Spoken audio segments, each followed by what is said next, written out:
Maxwell. Creola Maxwell, my great-great-grandmother, born in Channel Place. Creola Maxwell.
So again, I want to welcome everyone to the Center for Black Power. We do have a sign-in sheet.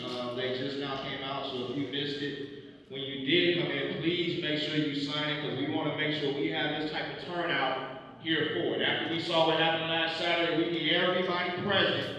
Every meeting we go to, every city council, wherever we at, we need everybody that's here tonight there. So next we're going to have Baba Akini for Black Lives Matter Los Angeles come up and welcome us to the Center for Black Power.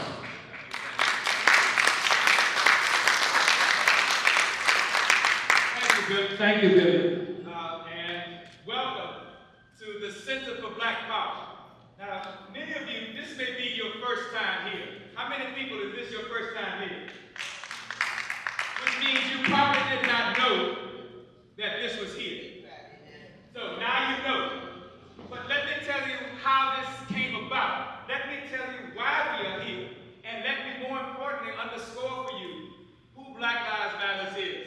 I'm the National Field Coordinator for Black Lives Matter Grassroots. Black Lives Matter Grassroots is Black Lives Matter. And we have been functioning in this community for over 11 years. We got started across the street July 13, 2013, after the verdict surrounding George Zimmerman, and he was found not guilty. People gathered in the park, they were outraged, and said we need to do something. And so we did. We shut down the freeway. We said that we are going to create a movement, not a moment. So here we are 10 years later, and this building that you are in is owned by Black Lives Matter.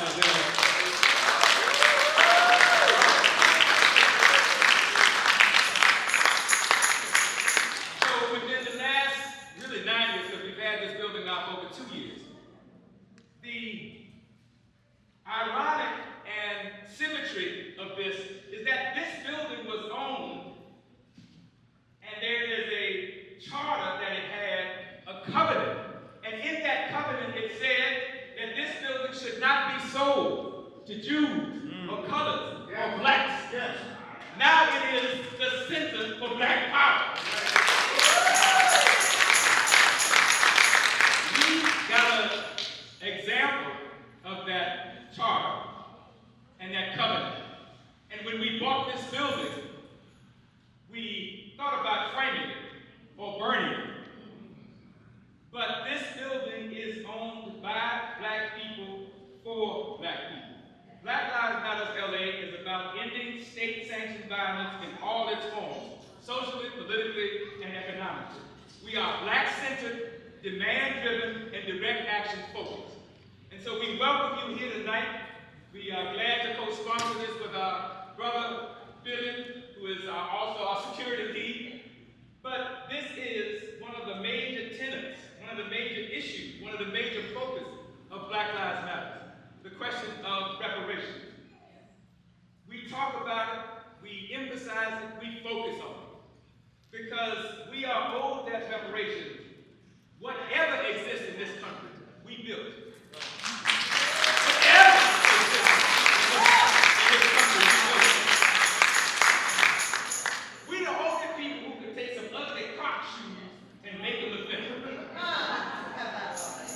Shows how our emphasis is. Once again, we want to welcome you to the Center for Black Power. We want to remind you that we have a tradition about calling people in as opposed to calling people out, and that we want to invite you to come back Sunday, the second Sunday of every month, this Sunday, for our organizing meeting. The Black Lives meets the second Sunday of every month. We meet here at 7 o'clock. You get a good meal. You'll get a grocery bag. But more importantly, you'll get a chance to participate in making and involving and creating Black Power. So thank you so much. That's this Sunday at 7 o'clock. We look forward to seeing you. Thank you.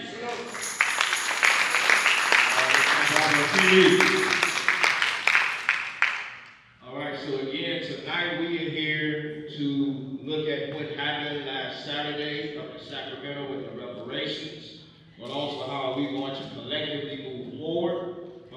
said, before we get to that, we have another issue right here in the village. A lot of us consider what we call this Africatown. We consider Africatown one of the last, not just Los Angeles, but one of the last black hubs in LA, in California, and even across the state. And we know right now we are heavily under attack with all of the development that is going on.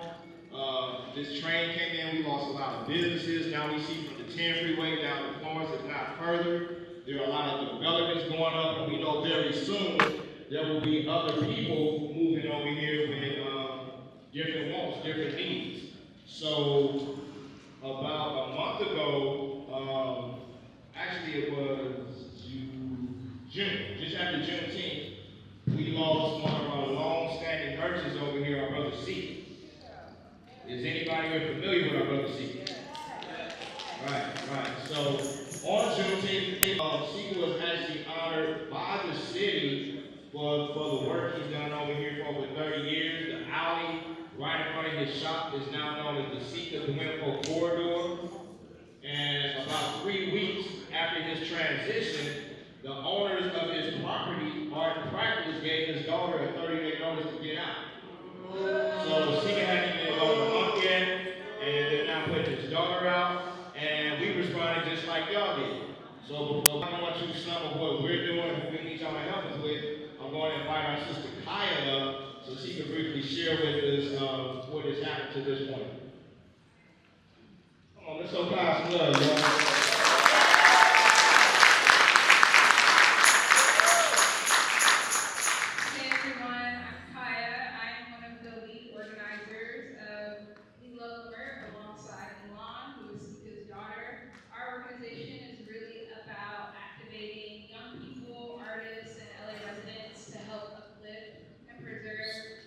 Leimert Park as the epicenter of Black culture and community, through digital storytelling, through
a social media campaign, and they instantly began blocking people, shutting off comments. Then we found some of their partners, places like the Hammer Museum, the Getty Museum, the California African American Museum. So we went to Westwood to the Hammer Museum, spoke to some people. They claim they're no longer working with art practice. And then about a week and a half ago, so let me pause right there and just share real quick. So art practice and their founding members, Mark Bradford, Eileen Norton, and Alan Castro also are buying properties over here. So does anyone know where Point Amina's shop is at? So Point Amina's shop, all the way up here to 43rd place, all the way to the ice cream shop. That's art practice and their partners. From Seeker's shop, all the way up to 43rd place to the Vision Theater. Not the Vision Theater, but all the property leading to the Vision Theater. That's art practice and their partners. And then on Leimert, on the other side of Ben Caldwell property, they have, I believe, 2 properties over there. So basically, they right now have about 2/3 of the properties in the village. And the threat is that they are now putting Milan out right after her dad transitioned after 30 years without conversation. We are very concerned with what they plan on doing over here. Because again, we know if they bring in certain types of businesses, they're able to shut down the vending, the culture, and everything else we got going. So what we did about a week and a half ago, they have a development, and we went and shut the development down. And after all these weeks of no conversation, we got a phone call real quick.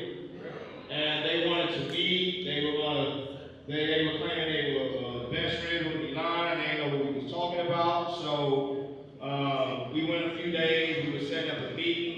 They finally backed out of that. So we're going to have to strike again. So we will need more support. Right now, we got between 4 to 8 people helping us. But again, it would be lovely if we could get half of this crowd out there. We saw the brother came and joined us. We would love to get at least half of this crowd to let art practice know, no, this is our community. We would like to know what y'all got planned and how we can collectively move forward.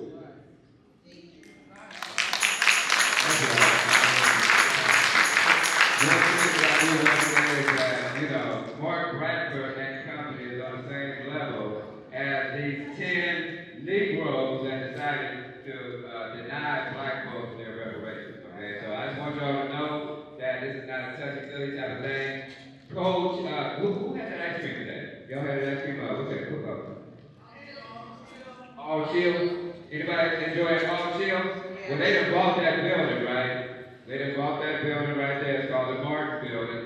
They done bought the Martin Building. They're already talking about evicting people from that building. Okay, so we talked to some of the people who own businesses in that building right there, and yes, they do have plans to take that building as well. So I just want to make sure that people understood that Mark Bradford and company is in the same category as these 10 sellouts up there from the California Legislative Black Caucus that we're here to talk about tonight. Thank you very much. All right, so now we would like to open up some time for any representatives from art practice. Would you like to come forward and speak? We got a community member want to say something? This is our brother Bun. There's a lot of work around here for community safety. Well, yes, I heard about it. Thank you.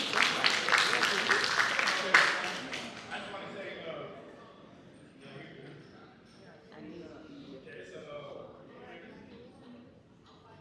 it's a video on Instagram of when the guy was coming up with the paper out. And I was happening to stand there looking at my phone and see the dude. And this is my 4th time seeing the same guy put eviction notice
was about to get into our discussion on what took place. And we know a lot of us have different positions when it comes to reparations. And tonight we're not here to argue with each other about that. Tonight we are here to find out what exactly happened last Saturday, the facts of what happened last Saturday, but to also see how we can collectively respond to this and move forward. And one other thing you might have noticed is someone else is talking about the person up here is talking, it's kind of hard to hear. So if you have any conversation you need to have, please step outside and respect the fact of the person who's talking, and everybody else came here to find out the information up here. So we got a couple more people.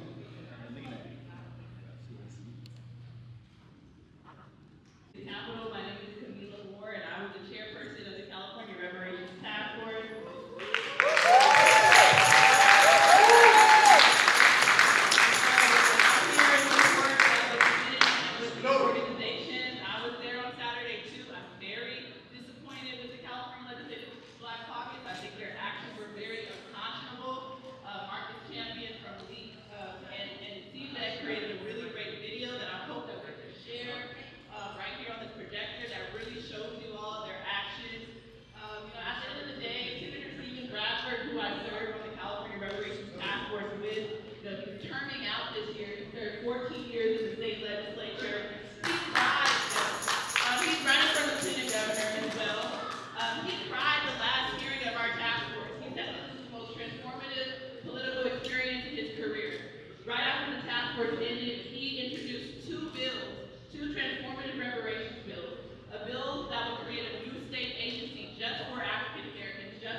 Take a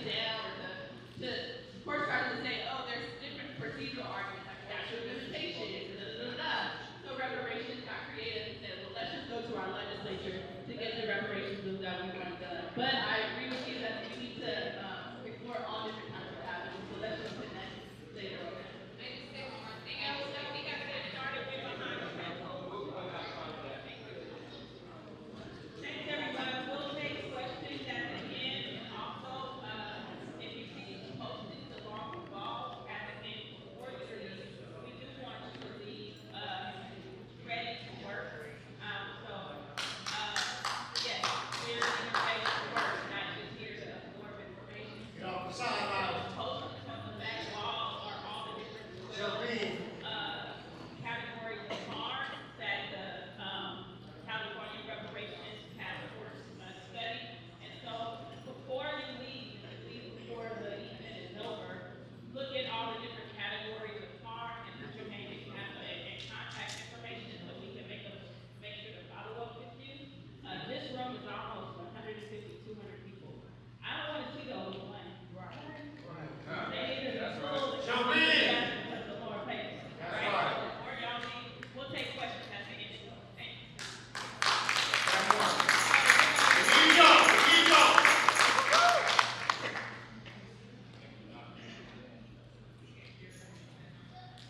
Get up off the sideline. Get the If we're gonna do any interviews, let's step outside of them, because again, any excess conversation, they should have everybody to hear.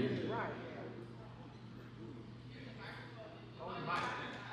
I wasn't the captain. Who do we want? Who do you want? Now.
Okay, get that together.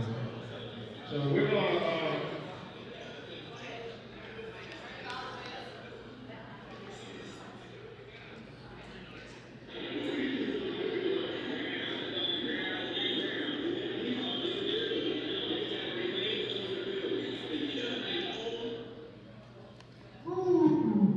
Man, I tell you, y'all. We got 10 members of the California Legislative Black Caucus that betrayed the Black man. How many other ways can we say? 10 members of the California Legislative Black Caucus betrayed the Black man. All right, here we go. I'm going to repeat that.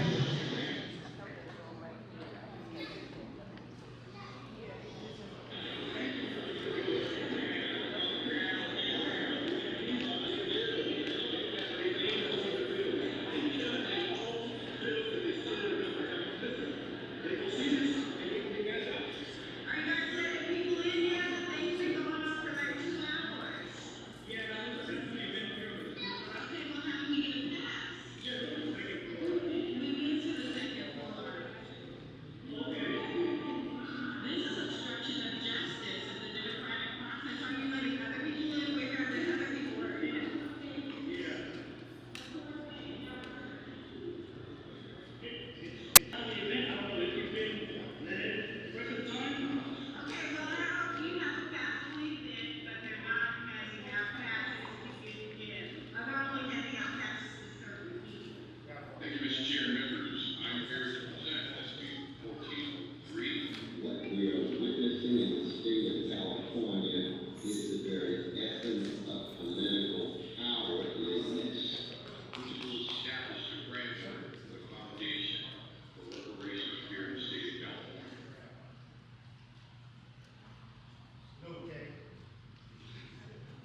so we can hear what happened, get the information, and then we can figure out what we're gonna do. So right now we were about to introduce the different organizations that were there and that want to present tonight. But actually, we do have one member of the California Legislative Black Caucus that has shown up. And as I was saying about 10 minutes ago, that was the period for him to speak. So we're going to go ahead now and allow Assemblyman Isaac Bryan to come speak. Fuck you!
I started trying to win my colleagues. No, I would never second Miller say on anything like that. I encourage you to look up this man's background. For us, you have to have the majority of the caucus in the play. Otherwise, it's only going to fracture us more. So I told Senator Bradford and I told community the second fracture started that we have to whip 7. There's 12 members of the caucus. You got to whip 7. We could not get to 7. So the choices for me were either roll all of my caucus mates who I have to build with next year and stand with the most racist person in the assembly who's trying to use this to wedge our community.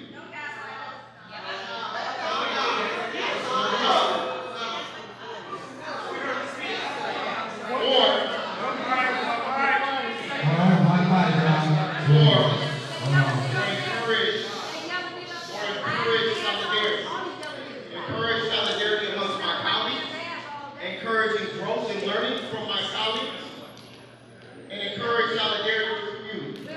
Because we fractured from the start this year. And we can't come back next year fractured. Not the members of the caucus and not the caucus as an entity in the community. We've got to tighten it up.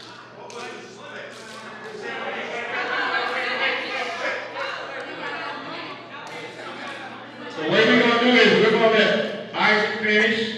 Then we're going to have the individuals who were up there that more so witness what actually happened to maybe raise some questions with Isaac. Then we'll open it up for Kamilah. But again, shouting out and going back and forth, that's not going to work because we're not going to be able to hear everything. So we're going to let Isaac finish first. Then we're going to get two organizers who are up there. First of all, everybody who came up, whether we get along or not, whether you've been shooting the last few days or not, we are all needed in this work. And I'm glad you were there, and we need more people there next year. We need more people during more of the process, because the best thing that happened, even if it's at the caucus expense, is that California sees Black power. California has seen Black power for the first time in a long time. Sacramento doesn't respect Black folks the way the city of Los Angeles has. Thank you to the folks who did that trip. Thank you to the folks who made it their first time and you came up. We're going to keep doing this work. We have to keep doing this work. The last thing that I will say is the second there was a problem, I called my own emergency Zoom and said the same message. We have to win the caucus. We have to get 7 members. We have to get 7 members. I suggested Steve should apologize to folks. Whatever it takes to get 7, we have to get 7. So whoever's got a personal thing, I said, look, put it aside. We have to get 7. I tried to whip people with just, this ain't our problem, put it on the governor's desk anyway. I tried whatever I could. I could not get to 7. We could not get to 7. And I was,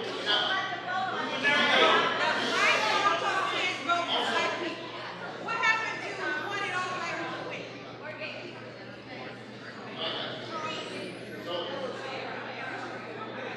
I'm going to close it up right now by telling y'all a couple of things. I will never not show up. I will never not show up here.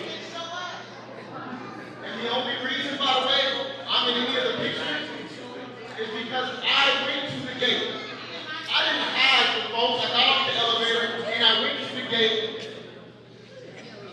because I'm never going to leave Miss Jan or anybody else building on the other side of the gate without acknowledging what I'm here and trying to tell you what I think you can do. We've got a lot of work to do. We've waited a long time for this. We've made major progress. We have a lot more we got to do. We have to just keep pushing. But next year, the work on the legislative cycle, we have to do it together. It's got to be together. All right, look, we have at least an hour now, so we are going to get to everybody's questions. So I'm about to get you right to look at everybody's questions. We're going to start with our brother Marcus and CJ, and again, we're going to let all the organizers up here, whether you want to respond to what Ivy just said or share what you saw up there. Brother Marcus and CJ.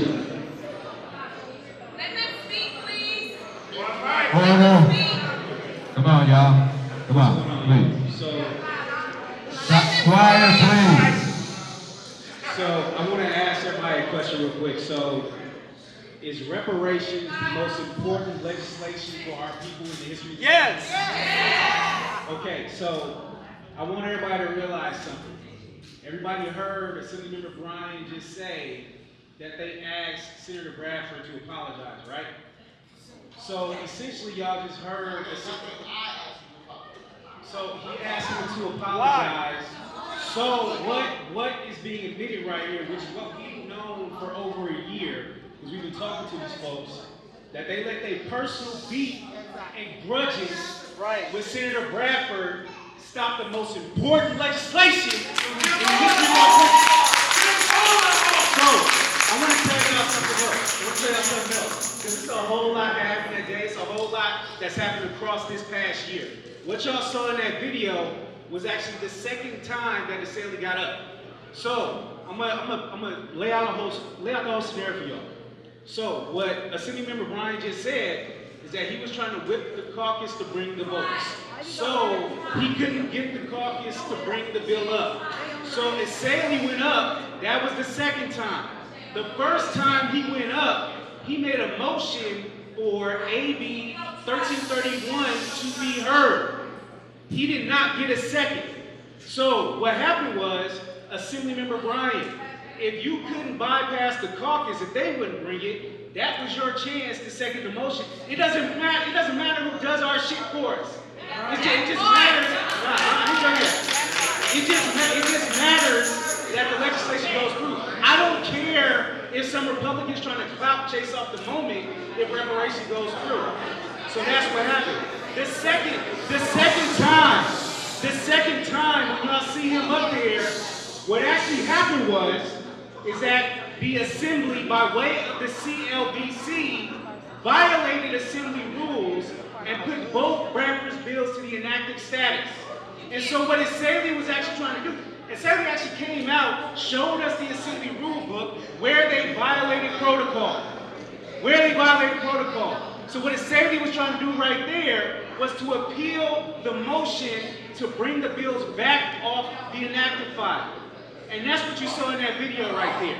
So all this shit we hearing from the CLBC, we know what actually went down. We've been meeting with every single one of the CLBC members for the past year. And since Bradford gutted and amended his bill last August, the first thing that came out of all their mouths is Bradford didn't do this the right way. That's why if you go on the California Legislative website right now and bring up SB 1403, you'll see the bill was introduced because the video cut off before it showed it. SB 1403 was introduced in February. The California Legislative Black Caucus didn't sign on as co-authors until May. Either way, their press release said they weren't able to participate in the legislative process. How are you not able to participate in the legislative process for a bill that was written last August, that was introduced in February, that you signed on as co-authors for in its final form in May? We tired of this shit. Hey everybody, my name is Tiffany Quarles. I'm with the Lineage Equity and Advancement Project. I'm a native of South LA. This is my community. I got involved with this 5 years ago because I love Black Americans. I love my community. I've seen the suffering. Go outside. Our people are on the street. Go to Skid Row. I don't care if you had a beef with Bradford. Right. Black people in LA and California are suffering. And they couldn't even think about us to do this, the right thing. Like, how many times have we been told that reparations are impossible? How many times we've heard it's never going to happen? Well, we got to the first yard line, and it wasn't white people, it wasn't Latinos, it wasn't Asians, it was our own people who did that. I don't want to hear any excuses about what Bradford did or didn't. You should have represented your constituents. That's right. The reality is, Black Californians, we don't have anyone representing us right now. Just because somebody's Black, we have nobody in Sacramento, not in the Assembly, not in the Senate, representing our interests. And that showed clearly, even though we knew it all along, we had it down to 4K. And they can't even, apologize to us and tell us that they would try better next year. I don't care if Governor Newsom threatened to veto the bill. Your job is to get the bills on the desk, and we will do so when it's time. And now look, the whole nation has been watching. I went to the UN in Geneva in April, and people in Africa, people in the Caribbean are watching us. We were giving people hope. Black people need hope. And I just can't even believe that, you know, our own people sold us out. I feel like this is one of the biggest betrayals we have faced as a people. And so the next question is, where do we go from here? Do we vote them out? That's right. We vote you out, because if you're not representing us, then what is the point? What's the point? When is the last time y'all see legislature written for us? Never. And here we are in California, the first time we've seen this in our lifetime, and our own people sold us out. So I'm here today. I'm angry. My heart is heavy, but I'm not discouraged. I'm gonna keep fighting. Like I said, we got this far because of faith. Like I was mocked, told it would never happen, and we got it to the finish line, and we're coming back, and we're gonna get this done for our people.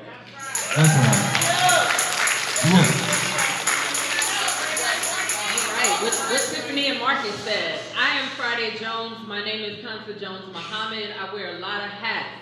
I'm the president of the National Assembly of American Slavery Descendants. I'm the vice chair of the Los Angeles Reparations Advisory Commission. I am one of the founding members of the Coalition for a Just and Equitable California.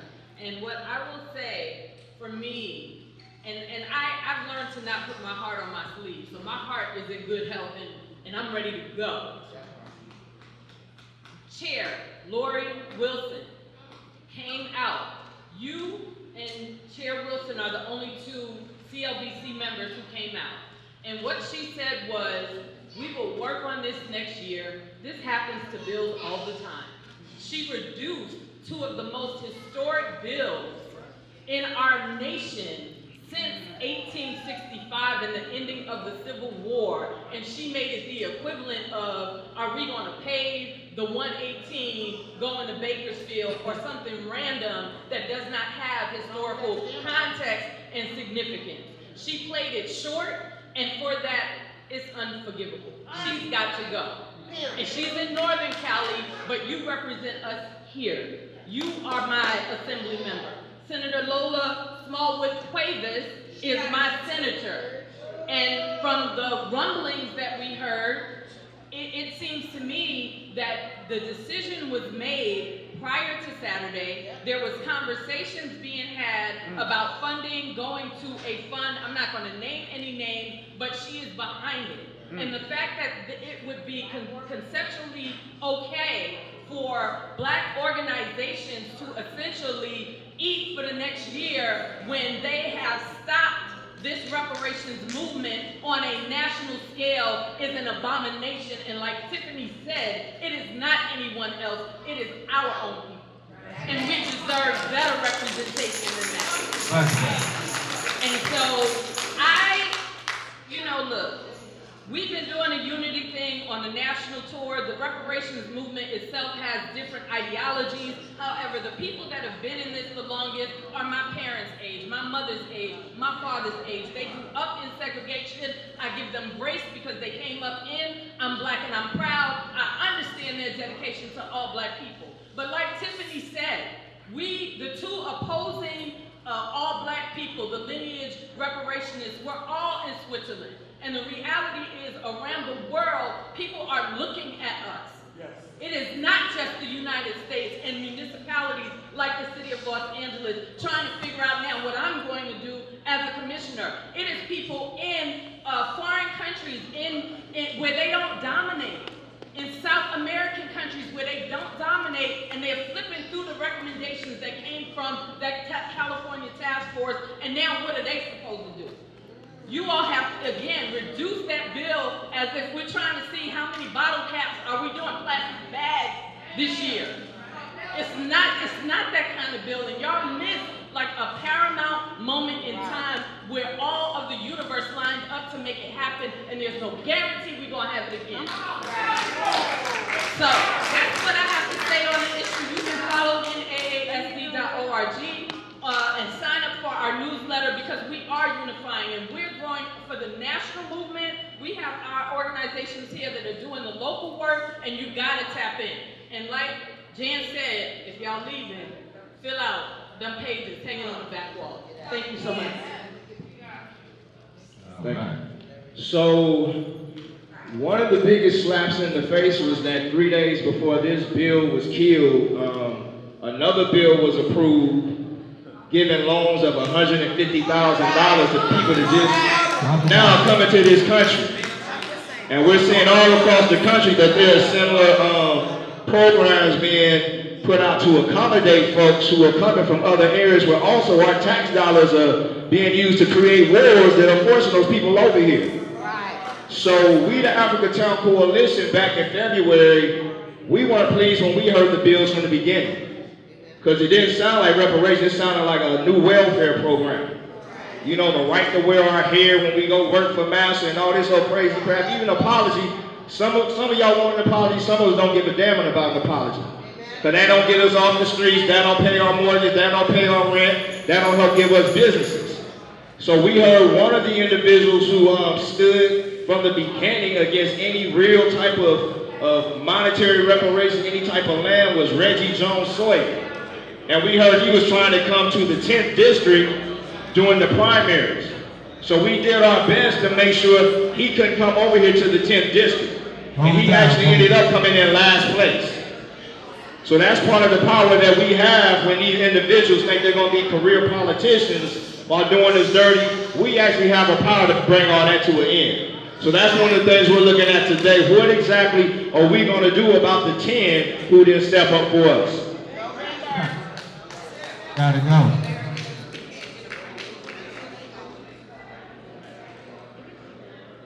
Can y'all remind me what's the prompt? We just telling our story or what's up? All right. Hey everybody. My name is Jan Williams. I'm one of the organizers with Black Lives Matter Los Angeles.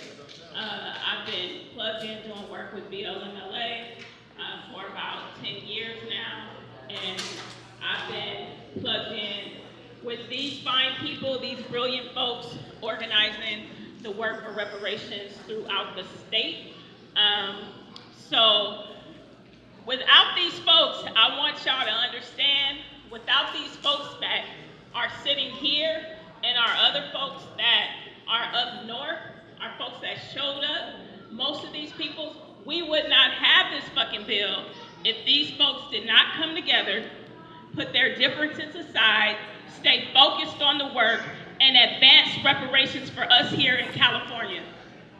This is what we did as regular community activists, not as elected officials who are elected to represent our community.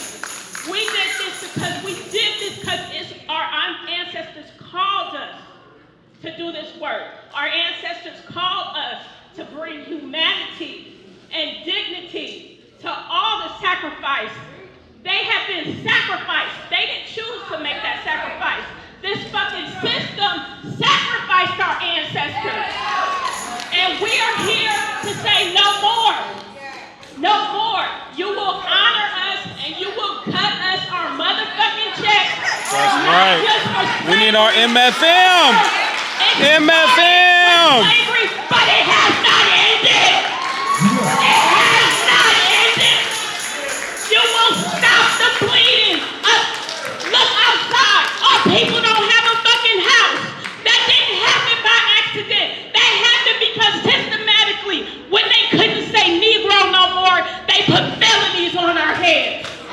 That's why that shit happened. And said you can't have a house. You gonna sleep in this jail. You can't have education. You can't have a job. You can't do shit because you a felon now.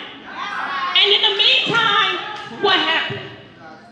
In the meantime, while we were being tethered to the bottom, we see other people getting granted the opportunity to come and live this life of an American dream. It's been our fucking nightmare. Our nightmare. Don't know. Fuck you, Congressional Legislative Black Caucus, and your fucking feelings. We ain't got time for feelings. We got time to stop the bleeding. We gotta stop the bleeding. And look, this weed cost me $40. If they don't like it at work, I'll change it because they pay me good enough to change it. Pay me, I'll change it. You know what? They closing grocery stores in our neighborhoods any fucking way. The fuck I care. The fuck I care if you wrote me a letter 40 days before it closed to say they about to close your grocery store. That ain't reparations. That ain't gonna get my people off the street. What they gonna do?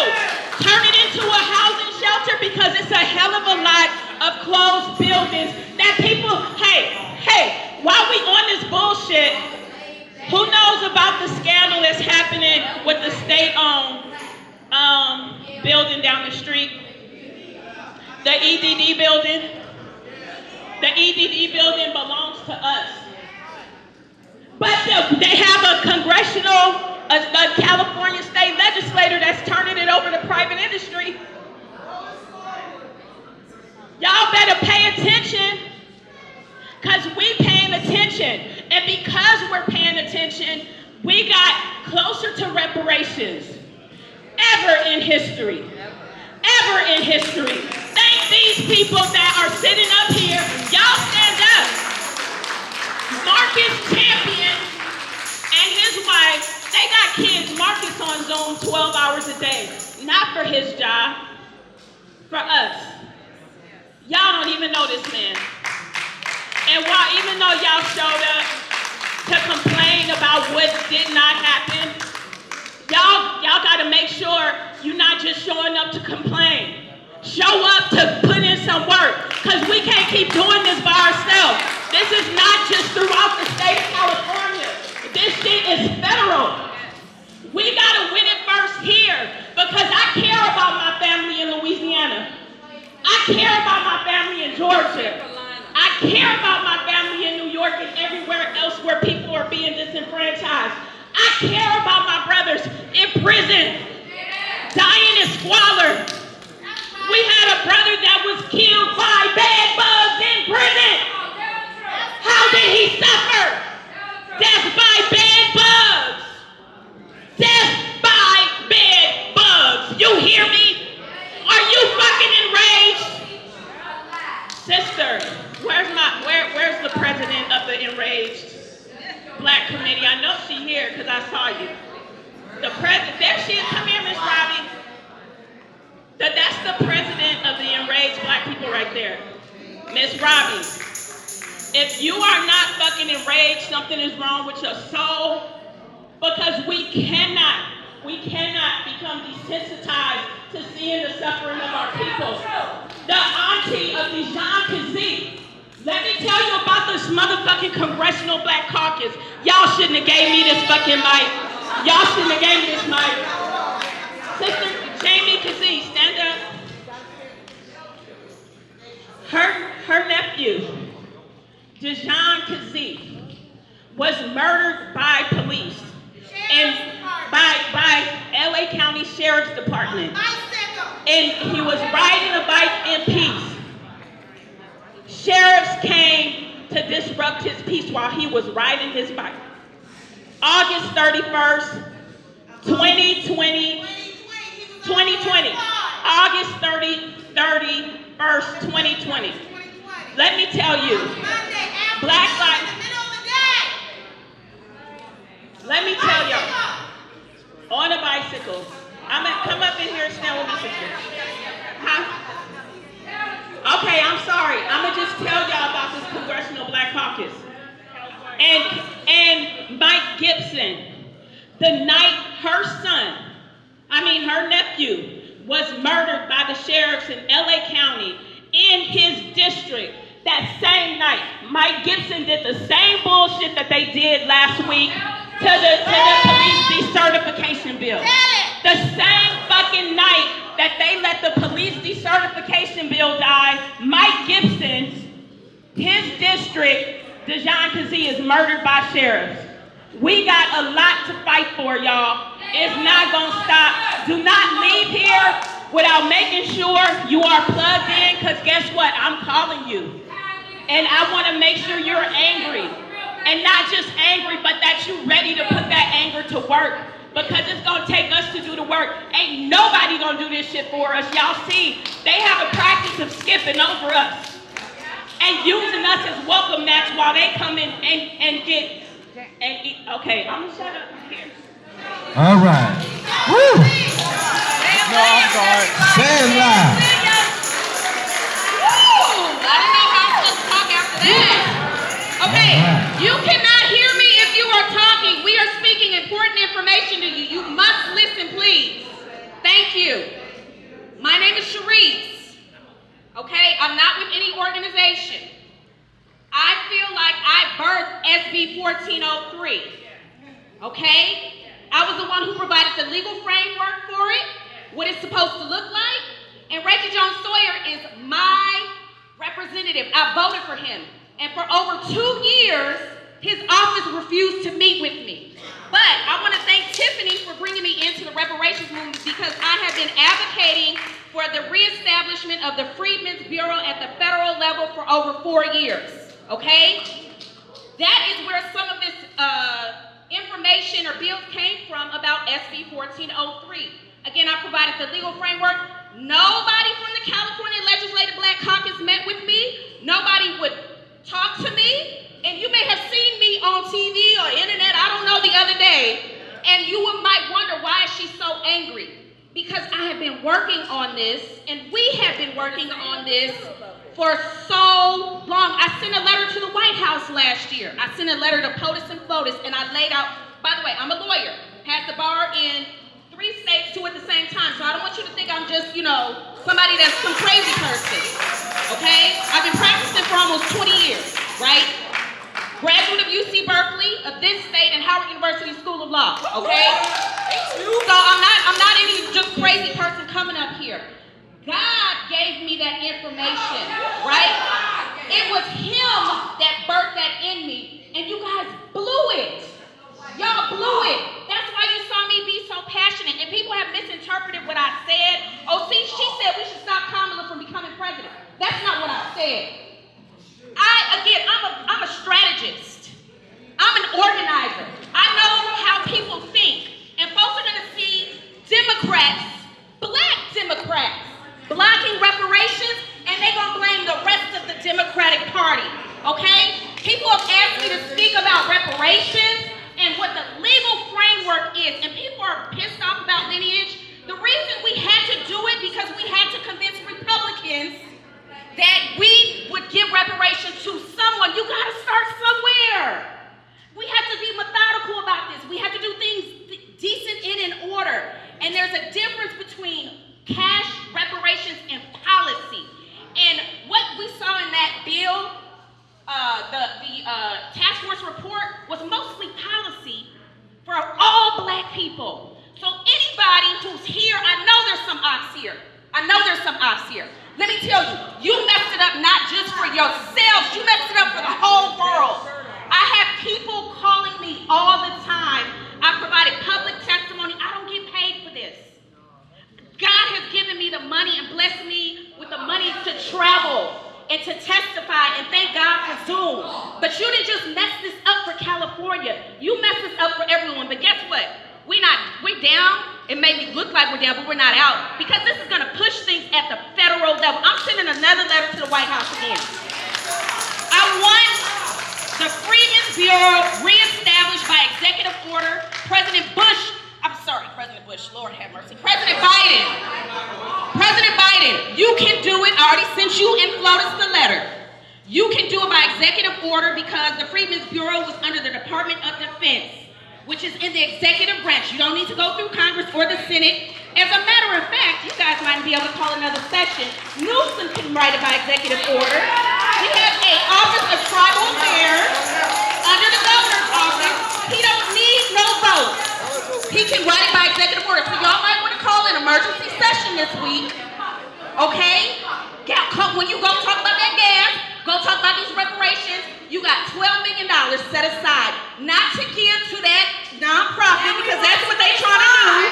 That's what they're trying to do. You got $12 million. It is not going to banning books in prison. It's not going to hair. It's not going to Mia Bonta, who thinks that she wants to give culturally relevant, what does this say? Food as medicine. Does this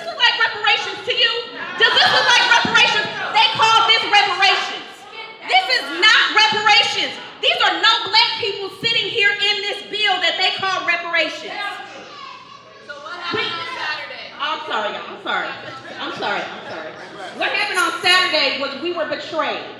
He leaving now because I'm speaking that gospel. Okay.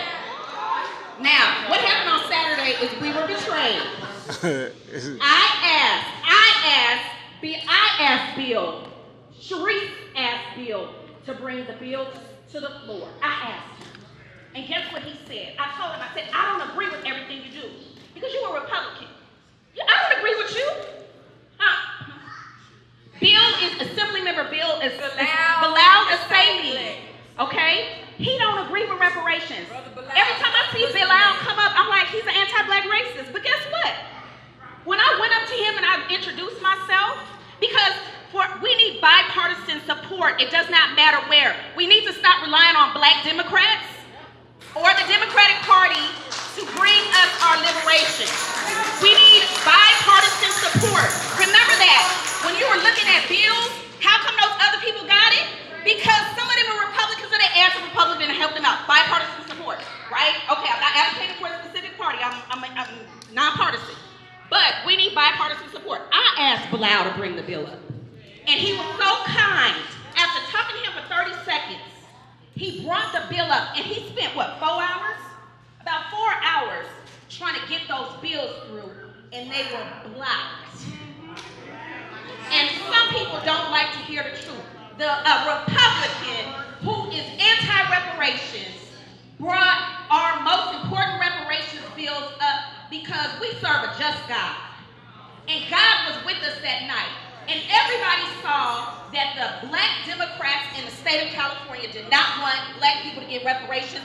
We had to go through a white Republican who is against reparations. Shame on you. Shame on you. So some of us may have left there feeling defeated. We were there, Kamilah and I were there till after midnight. And I know how I feel, what I want to do next. We need to do things decent and in order. This is the last thing I'm going to say. The narrative that is coming out now is that the supporters of reparations in the state of California have doxed Assemblymember Lori Wilson and that we are calling her B-word on social media. I don't even get down like that. I don't get down, and I don't know anybody else up here who gets down like that. I want that, excuse me, Mr. Bryan, I would like that narrative done, that we are doxing anyone, or we calling anyone names. That is not how we roll. We do things decent and in order. We may be passionate, but we do not commit any illegal acts. I'm so sorry. No, that's it. Now what is that? All right, so we're going to give Bryan a couple minutes to respond. Isaac a couple minutes to respond. Then we're going to get to everybody else's questions. So let's let Isaac give Isaac a couple minutes to respond. First of all, no, advocacy is not violence just because it's black people. So I agree. I absolutely agree. The second y'all showed up to the gate, while I was out there with you, is the first time I've ever heard the pro tem talk about violating of laws and arrests. And I went straight to the speaker and I said, if the cops show up at that gate, I'm also going right back out there. We don't arrest protesters just because they're black. So you're right. Your organizing is righteous. I will defend that and protect that, even if it's coming at me. Keep pushing it. All right, so I've been seeing people put their hands up all night.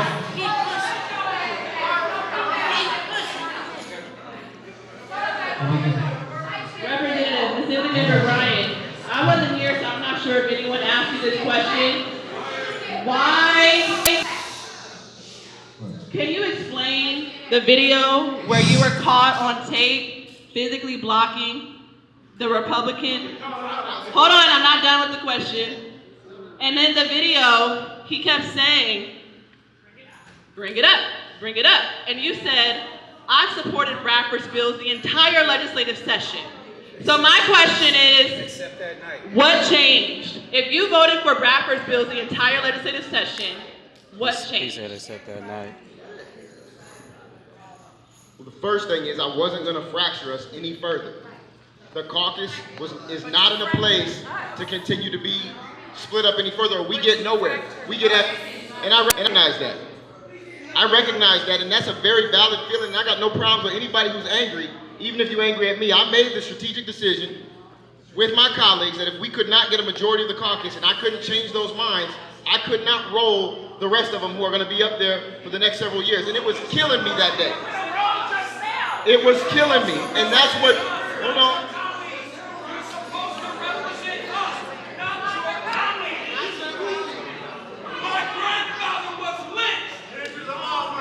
Everybody's about to get opportunity to speak. Let Isaac finish, then we're coming. I see y'all were the first two. I'm coming to y'all next. Yeah. I've been watching hands. So let Isaac wrap up, then we're going to get the people.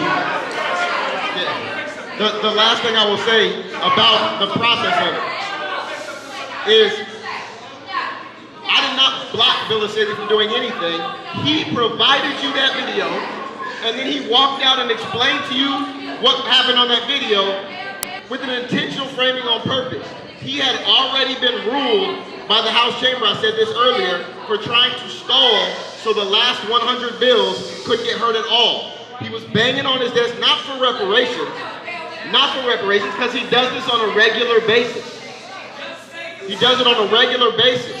I was standing in front of him because I had just tried to calm him down because he had just gotten into a fight with another person. There's a much longer video. My back was to him, and he gaslighted me because he knew I was struggling with the fact that I couldn't get my colleagues collectively and me to move in the direction that I thought made sense. Okay. So I've been watching these two sisters right here with their hands up first. We're going to go there. I know this sister was next, and we got here, and we're going to make our way around. So let's start with the lady right here to your right there. All right, here we go. Hey, hold it down, please. Hold it down, please.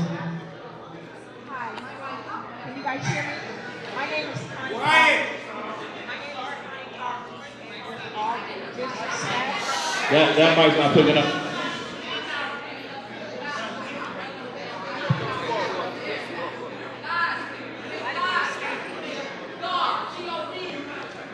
My name is Connie Collins. People have said a lot of things I wanted to say.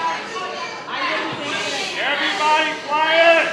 If you gotta talk, please step outside. Please step outside.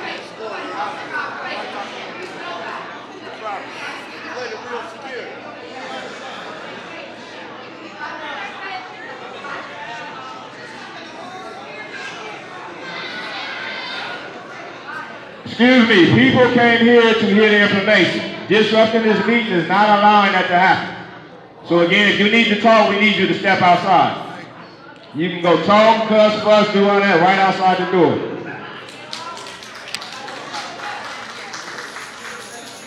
Okay, good evening. My name is Connie Collins. A lot of people have said what I wanted to say, but I'm going to say this to Isaac. With all due disrespect, you've done yourself a disservice. You've done the Democrats a disservice because the way that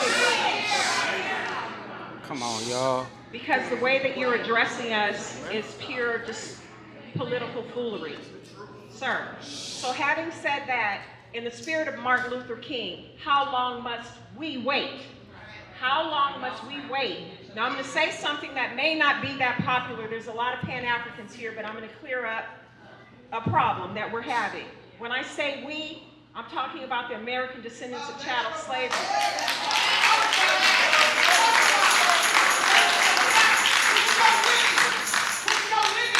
When I say we, I'm talking about freedmen. I'm talking about the people that have experienced the harm here in the United States. To the Pan-Africanists, please hear me in this moment. It is not divisive for Black Americans to self-identify and to stop being confused with every melanated person around the world.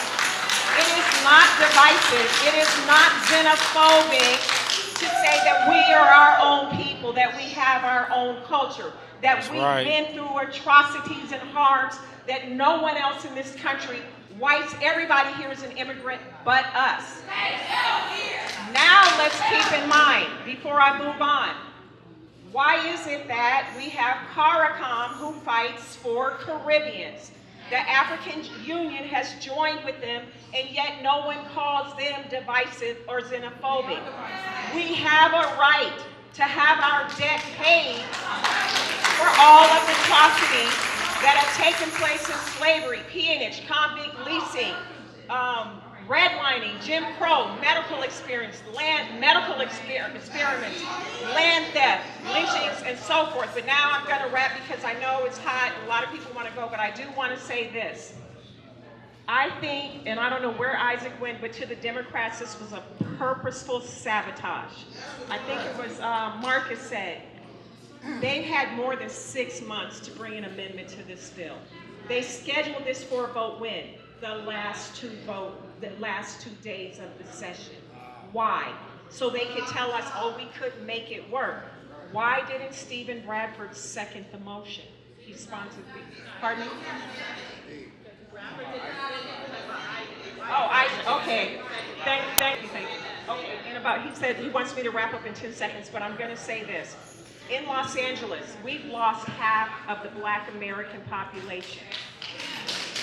Right now, 60% of the homeless are our people.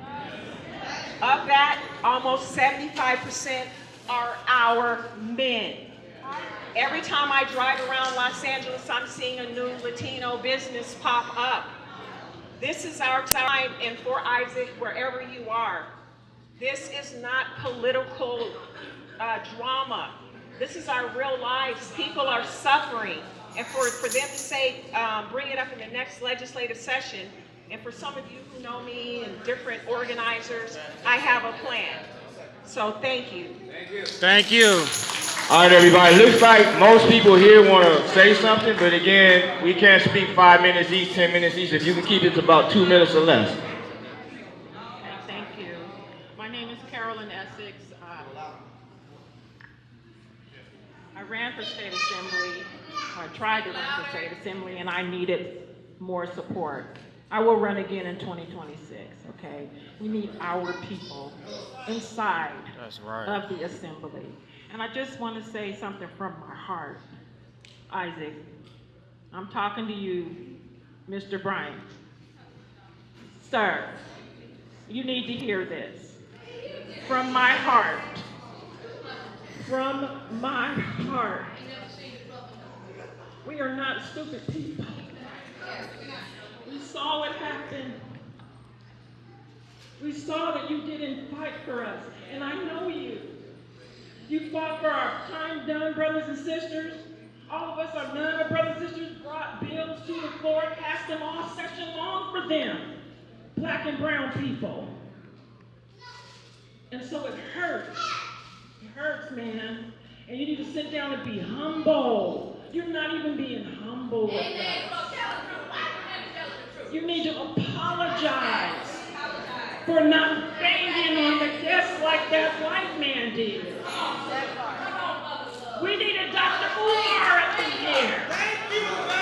We need that spirit to come out of you. You did not meet the moment. And how sad. We should be celebrating right now. We should be celebrating right now, but we're not. Once again, they're asking us to wait till next year, and that's the last thing we'll say. We are not the Clippers. We're not until next year.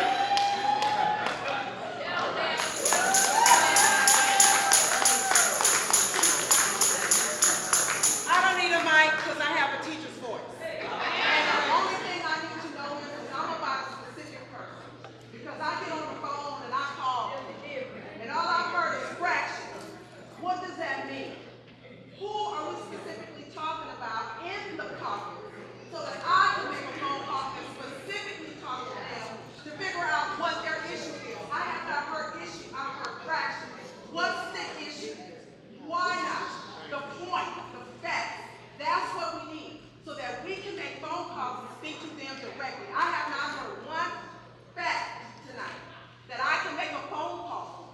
So I'm not going to take up no more time if somebody's going to step to the side and talk to me because I'm about changing business. I'm not about nothing.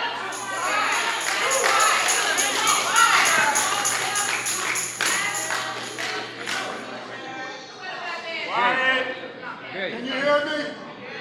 Morris Griffin, better known as Big Money Griff, strong community activist, leader, and problem solver at the age of 74.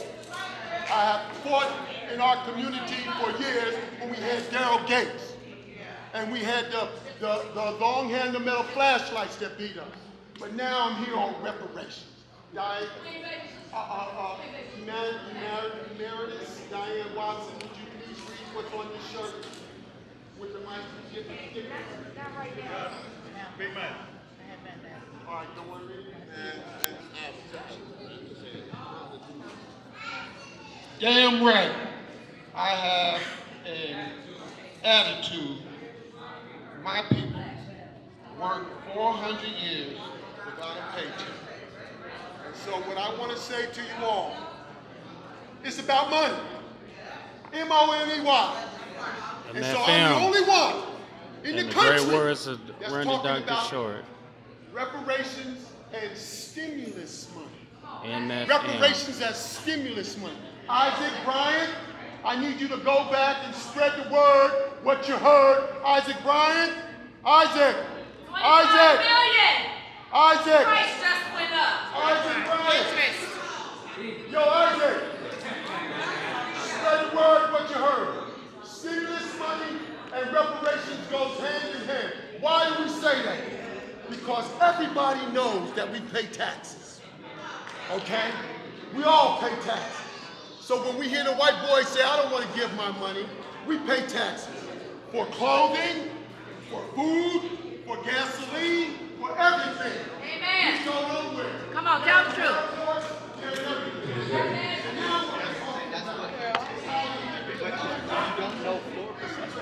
That's what I'm saying. You don't walk up to do a bill, raise your microphone. Over by the wheel, can y'all take that outside, please? Over by the wheel, where Isaac is at.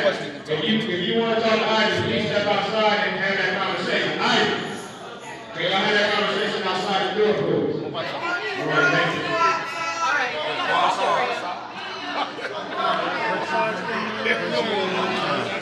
Get his ass.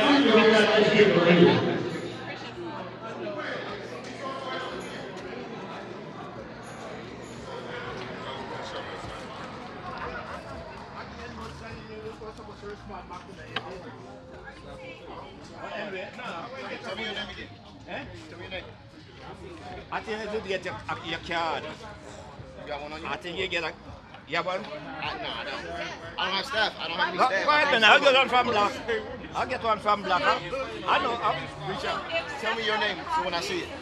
Tell me your name. So My when I name was Richard Phillips Production. Yeah. Okay. What's your name? My name is Richard. Richard, shoot me another message to the office. And I'll text it back. Okay, I'll get Black to you, man.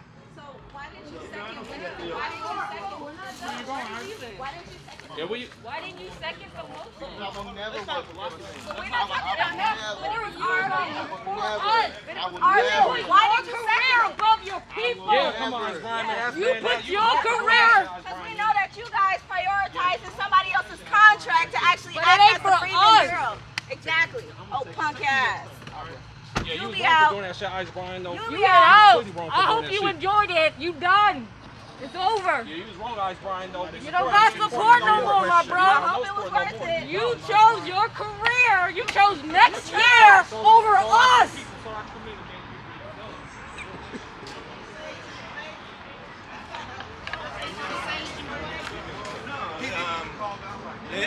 Things that do that now done right. And you're right. He's not humbling himself. Thank you.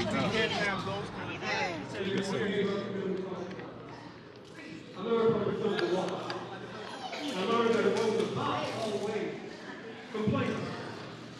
I learned that the major thing was solution. And as I got involved with some organizations like the Congress of Racial Equality, core organization, as I got involved with Brotherhood Crusade, as I campaigned for Latasha Harley at the Compton Courthouse, I put down footwork, y'all. I circulated petitions with Stevie Wonder and getting Martin Luther King a birthday and national holiday. My point is this. I see more people here right now than when I used to go out. Handful of us folks. This place should be packed to the streets. But this is all the time. It's a mindset thing. Mindset. It's a mindset thing. To use a biblical, just a little bit. Stop talking problem, problem, problem. Fix your mind to solution, solution, solution. It'll work.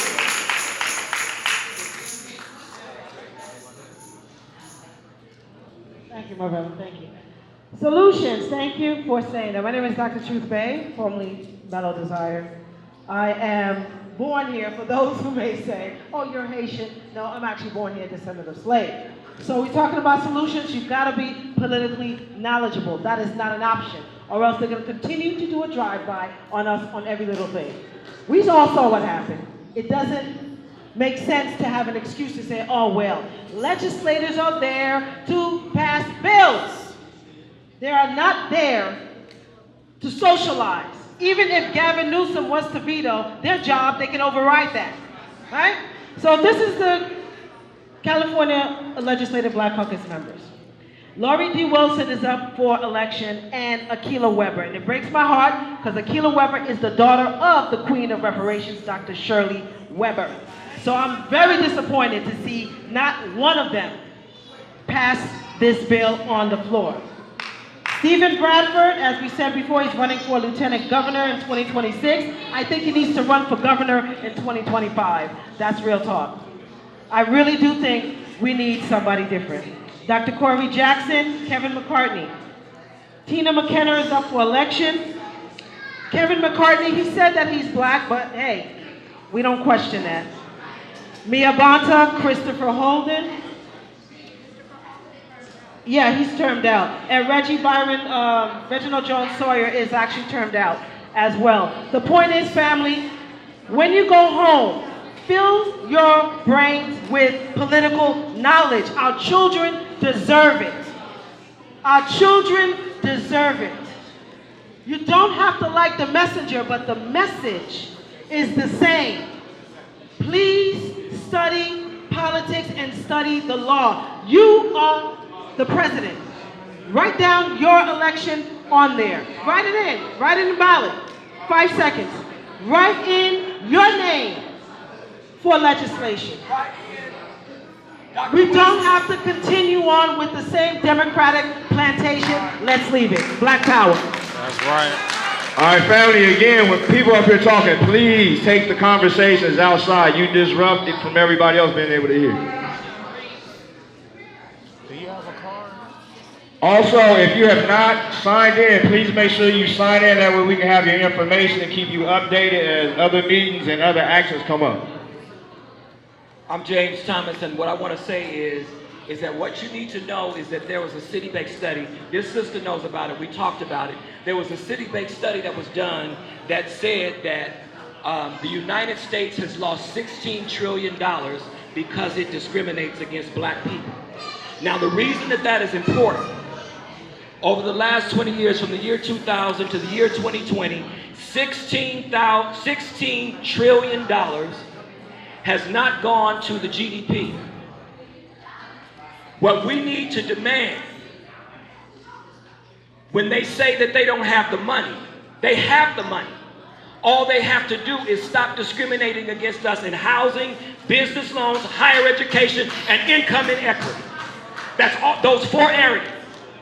And so at the end of the day, if you want to know what $16 trillion, I did the math in terms of what they owe us. They owe us $360 trillion for over 400 years of enslavement and subjugation. That's what they owe us. And I don't know about you, but I don't have a bill collector that will say I don't have to pay because I can't afford it. That's right.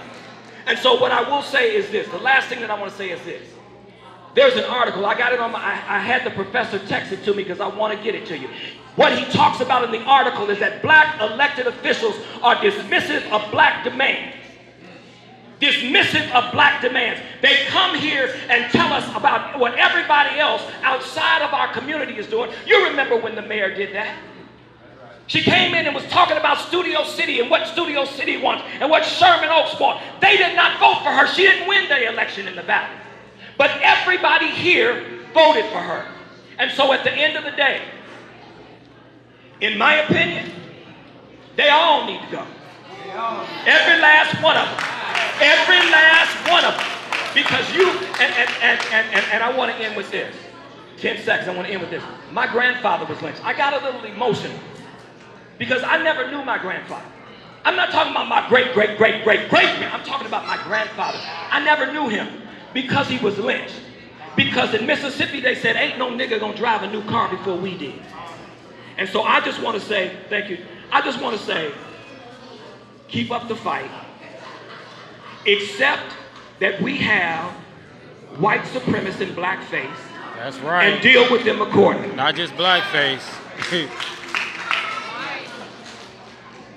All right, so we still have some questions that need answers. Just to give a quick summary, again, Senator Stephen Bradford's 2 bills were killed by the California Legislative Black Caucus. One of them would have created a reparations fund, and the other would have created an agency. Bradford had gone to the press and said a certain budget committee allocated $12 million for Bradford's bills.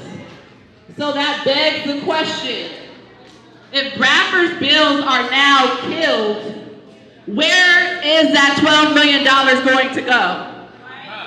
Now, organizers have met with some Black Caucus members, have done some investigations to inquire where that $12 million may go. Went to Senator Lola Smallwood Cuevas, and there are rumors that she plans to put a budget request in for $6 million to go to her friends at the California Black Freedom Fund, which is a conglomerate of Black nonprofit foundations and organizations that do so-called race equity work. Now we have someone here that is a representative of one of the organizations or is a member of one of the organizations within the California Black Freedom Fund. That's Christian Flag of the California Black Power Network. He's sitting back there with the dreads. Now, you said that I can ask you a question. We want to know what you know. We want to know, can you verify whether the California Black Power, or the California Black Caucus, and the California Black Freedom Fund have plans to use that $12 million to distribute among organizations within the Black Freedom Fund, including yours, the California Black Power Network? Greetings, family. How y'all doing? First of all, I'm going to introduce myself. First of all, my name is Christian Flag, born and raised right here in South Central LA. Alumni of Crenshaw High School, class of 07. Played on the football team and was the first class in many years to win a city championship at that football at Crenshaw. Similarly, I've been coming to Leimert Park. I've been here in Leimert Park since I was a baby. For generations, since 5th Street Dix was over here, since the world stage was over here. So my blood and tears is right here, number one, okay? Number two, I am the director of training at Community Coalition. Community Coalition is an organization that's been pushing and fighting for Black and brown people in South Central LA for over 30 years. And I've been leading our education work that has brought the Black Student Achievement Plan to LAUSD. I work very closely with Jan Williams, with Joseph Williams, with folks at ACLU SoCal. We fought tooth and nail and have won $125 million for Black students to get the resources they deserve. And as a matter of fact, LAUSD is trying to undercut that. They're trying to take race out of Black student achievement. And you know what I've been spending my hours doing? Fighting with these folks, making sure they put race back in there. So that's who I am, number one. Number two, let's get to it. So COCO, Community Coalition, is a part of the California Black Power Network. Whatever fund you're talking about, I don't know. So you need to clarify and get to it. So that's, I don't know what you're talking about, but I am a part of the California Black Power Network. That is a collection of 39 Black-led and Black-serving organizations all across California that fight for Black people all across California, doing the similar work that we do. Black Women for Wellness in LA is a part of the California Black Power Network, right? It's folks it's the LA Black Worker Center is a part of the California Black Power Network, who fight tooth and nail for stuff for Black people. So the funding that you're talking about, sister, I don't know. I'm not a part of that. I know the work that we do. The work that we do, we distinguish. We are very clear. The work that we do, the Black Student Achievement Plan, is not reparations, but we fight for reparations. I made public comment for reparations when they was here in Science Center. So I want to be clear who I am, the work that I do. If you're interested in pushing more for the Black student education, I got you, brother. I got you. If you want to connect around the work that we doing in LAUSD to make sure our babies is getting the resources they need, we get teachers in there, we sending them to HBCU tours, we can do that. Aside from that, I'm here to be in community because I know we need to fight for reparations, and I needed to come see it for myself and hear what's been going on. So I'm hearing it just like y'all. Appreciate you. Other than that, I don't know what to say. Call out the California Black Power Network. They have been obstructing this process from the beginning. I'm sorry, Dr. Cheryl Grills, who was on the panel, voted against the lineage standard, and that was sabotage because we can't do anything based on race. We told y'all that, and y'all still keep trying to make this a race-based policy, which is in essence setting us up to fail. And y'all need to be called out for that because we can't, Prop 209, the 14th Amendment, they know that, but they still keep trying to make it based on being black. We've always said it should be based on being a descendant of U.S. chattel slavery. That is the legal advice we have gotten from Dean Erwin Chemerinsky. That is the legal advice we've gotten from many other esteemed scholars. And when they found that out, they still keep trying to sabotage us, and it's disgusting.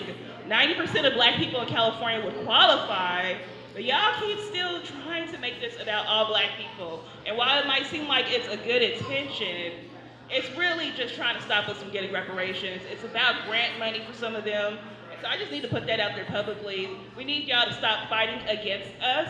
Work with us, because we love Black folks all over the world. We're not against anybody, but we need to make sure that this is done right so the descendants can get what they are owed. So I'm putting this out there, the California Black Power Network. Just work with CJAC. Stop fighting against us. Stop obstructing the work. Thank you.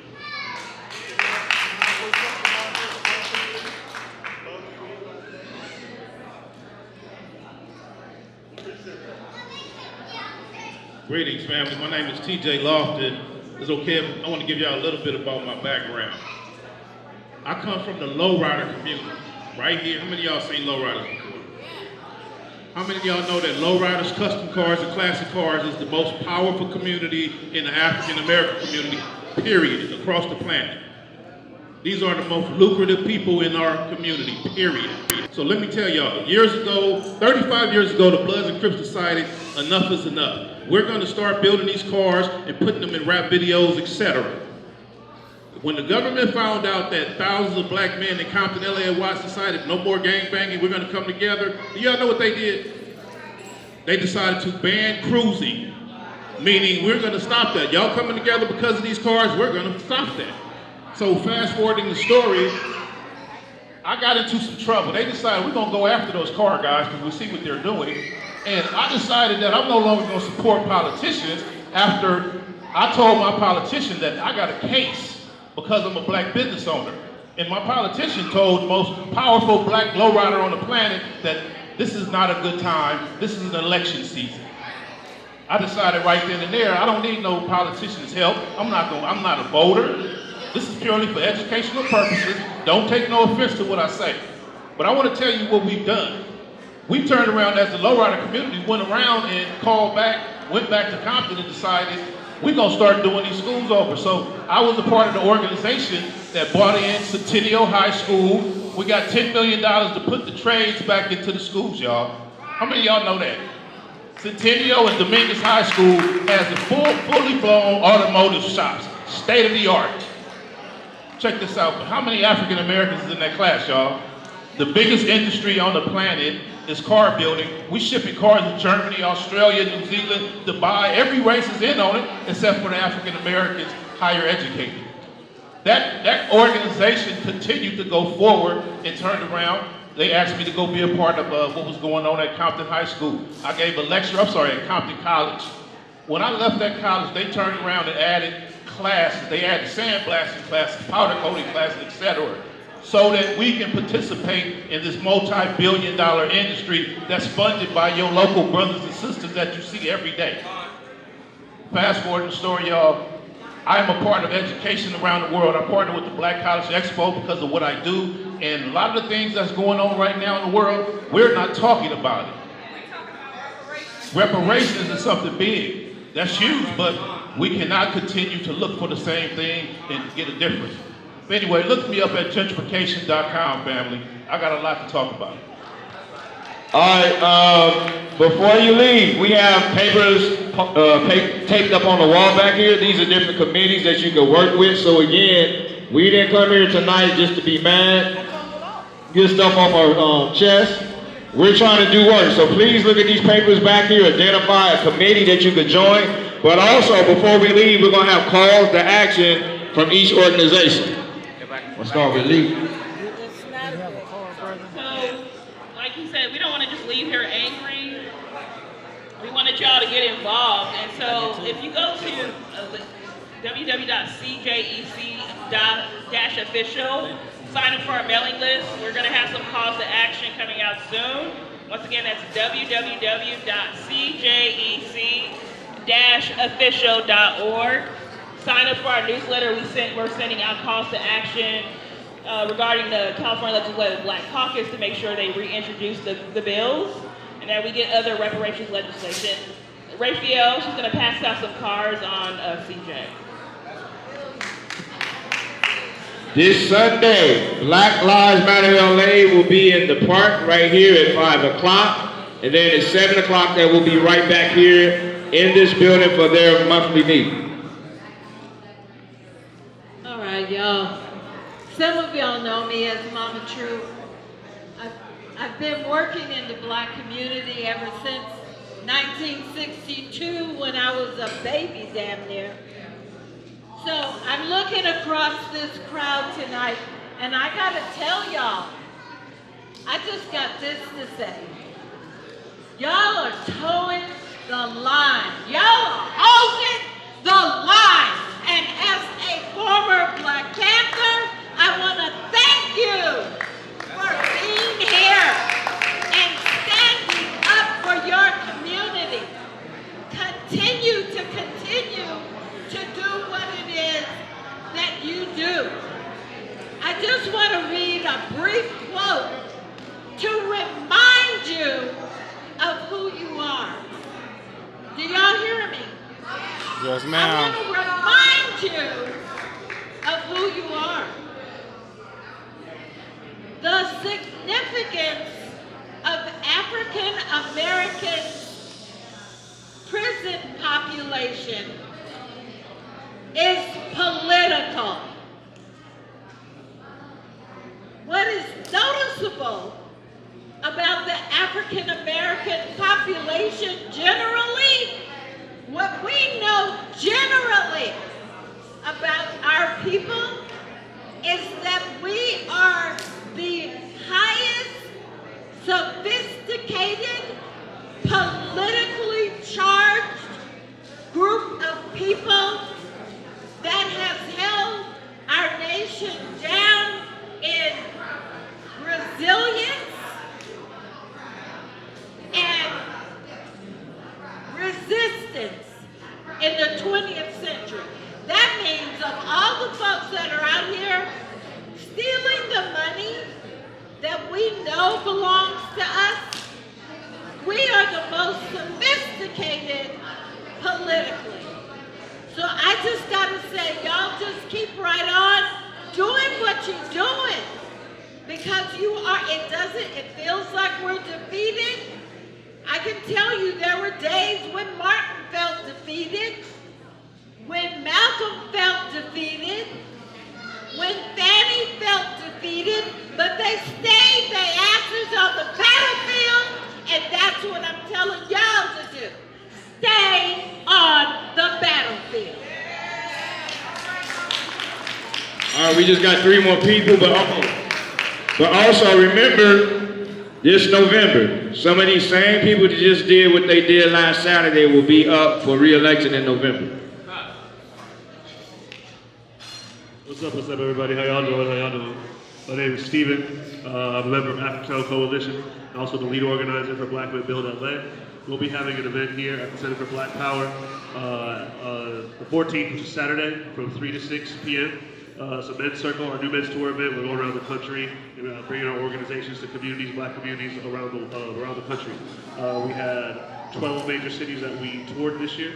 And so we have 2 more stops here in LA and then in Florida. So again, September 14th, right here in this building, 3 to 6, new men's tour, men's circle. And then if we do have enough young ladies show up, we'll have a women's circle as well. It is normally an exclusive men's event, but if enough women show up, we'll have a women's circle as well. All right, thank you. All right, y'all.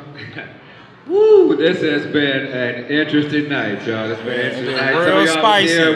Here, I started off early, right? You know what I'm saying? I didn't know it was going to be all this here, but I was thankful that it all happened. So let me just say one thing is that Isaac Bryan, he's one of the most dangerous ones because he came in the house right here with us. He came in the house with us, right? He came into the lion's den, and he's playing a cold game, right? So no matter what he said, he never directly addressed the issue, and the bottom line is, it didn't matter whether they had 7 or 8 people, they should have submitted those bills and let everybody else make the decision. But what they did was they took it upon themselves to protect government, to protect the mayor, to protect the governor, and to protect the other legislators, and they just took that bullet. It's really a shame, you know, so he got to go. People have been saying this all night, so I think we got to get to the conclusion that these 10 California legislative Black Caucus members who went against Bradford bills, SB 1403 and SB 1331, they got to go, y'all. They got to go. This guy here in the blue shirt right here, I know I probably wouldn't, but the guy in the blue shirt, he's running against Isaac Bryan out here. All right, so he's a white dude, but we got to make a decision. Do we want these 10 to go back up there and represent us? Do we want those 10 to go back up there and represent us? No. Do we want those 10 to go back up there and represent us? No. All right then, so them 10 got to go. And with that, I just want to say thank you very much for being here. This has been, What's your stand on reparations, man? Yo. Mr. Politician, what's your stand on reparations? You are pro-reparations for legislation, reparations. Pro-reparations for FBA ADOS. Wait. Direct cash. Yes. MFM. All right, here you go. Thank you very much. I'm not sure. Sincerely, thank you all for being here. For the National Assembly of American Slavery, the Senate, Dana's gonna walk around. We have barcodes.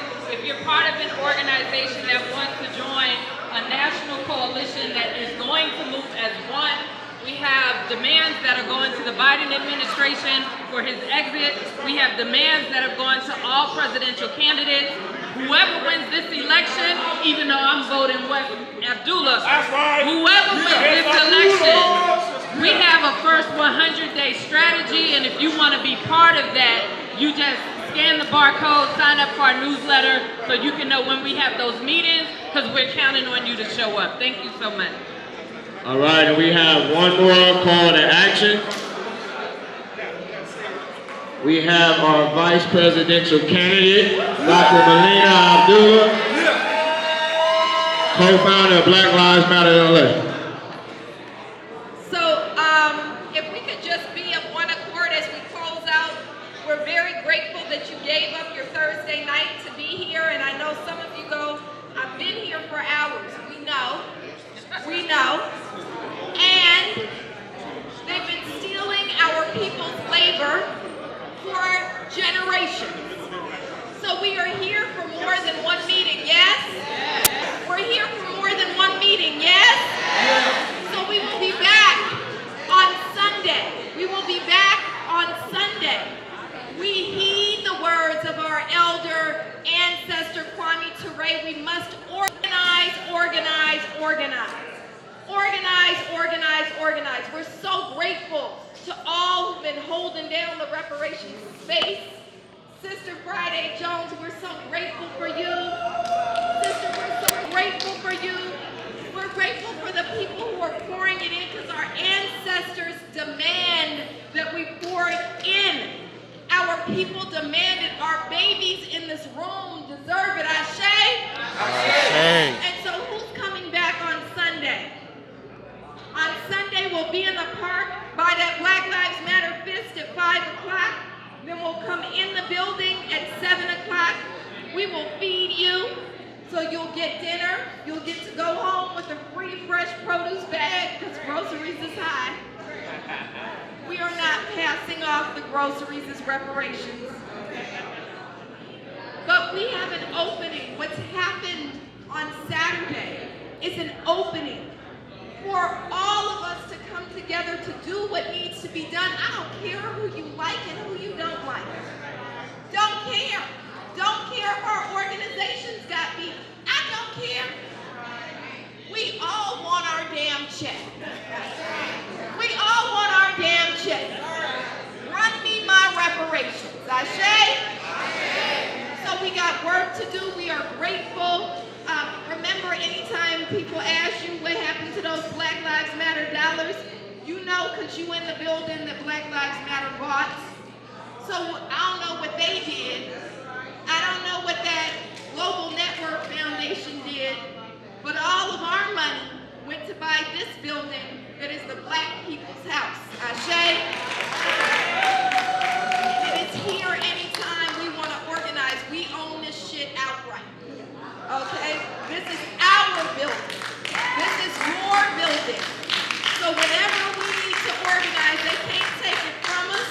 It used to be a gun store, so it's hella fortified. So we good. But we're going to close out the space. We know that there's a lot more organizing that needs to be done. And we're going to ask the children in the space to come up. Can the children in the space come up? Can the parents of the children bring them up? Oh, sure. Sister Asadi's going to make a quick announcement as these kids are coming up.